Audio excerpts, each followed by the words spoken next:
on the progress of ongoing work. TVJ News. The government has begun to assess the damage caused by Hurricane Beryl. It says it could be days before the country knows the cost of damage to infrastructure, agriculture, and other crucial sectors. Now, the government says once that has been determined, it has access to funds to speed up the recovery process. To put things in perspective for us, we're now joined by the Finance Minister, Dr. Nigel Clark. Good evening, Dr. Clark. Thanks for joining us. First, you say there are a series of, you call them instruments. We like to think of insurance as one product, but you say instruments because there are a range of different products. What are some of them? Yeah, so we have a suite of financial instruments to provide resources in the event of natural disaster. We have our contingency fund, we have a natural disaster fund, we have a credit contingent claim with the IDB as the third layer. The fourth layer, we have a Caribbean catastrophe reinsurance facility with two insurance products, a tropical cyclone and an excess rainfall product. And then the final layer is a catastrophe bond, which protects us against emergency costs for high intensity direct hits by hurricanes. Is any of these at all loaned, for instance? The only one that's loaned is represents potential loans with the credit contingent claim from the IDB.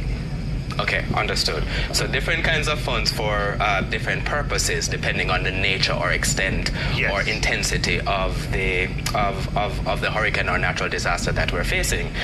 In particular, there was a meeting today with regard to one of those funds. Tell us what that meeting was about and how much money we could potentially access. Right. So the idea is that with this suite of instruments, not all instruments will trigger for all storms, but we want to be in a position where at least some instruments trigger for every storm, right? Today we got news that the preliminary assessment is that our tropical cyclone insurance with the Caribbean catastrophe reinsurance facility has triggered, and that should deliver a couple of $2 billion to Jamaica. It has to be validated and verified. That will happen next week. But that's very good news on top of the funds that are available in our natural disaster and contingency funds. You say validated and verified. In the case of a hurricane or the case of a storm, what does that mean exactly? So this is parametric insurance, a big word, meaning that it's based on a model, and the people at CRIF, the Caribbean Catastrophe Reinsurance Facility based in St. Lucia, they have run the models and they have confirmed that the insurance product has triggered. They have to send it for validation to a validator in another country just to make sure their calculations are correct. But the preliminary assessment is that it has triggered and that it would be in the order of just over $2.5 billion if the validation proves correct. In terms of all of the instruments, what's the overall coverage?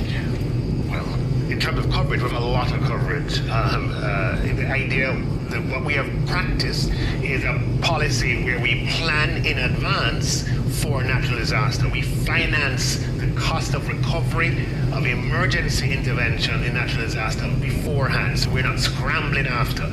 As Minister of Finance and Public Service, I have no need to scramble for funds for an emergency response because we have planned this in advance. In terms of all that is potentially available for the worst possible hit of a hurricane, which Beryl was not, we have our credit contingent facilities, $4.5 billion.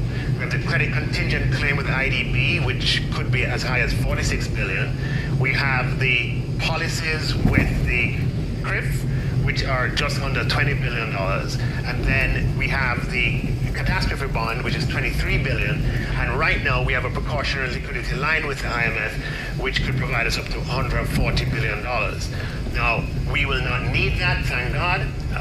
And because Beryl was not a direct hit, it was significant in parts of the country, but it did not make landfall over Jamaica. And the intensity by the time it reached us was significantly less intense than it was over the Caribbean. So thankfully, that's good news, and it means that some of the higher layer instruments will not trigger.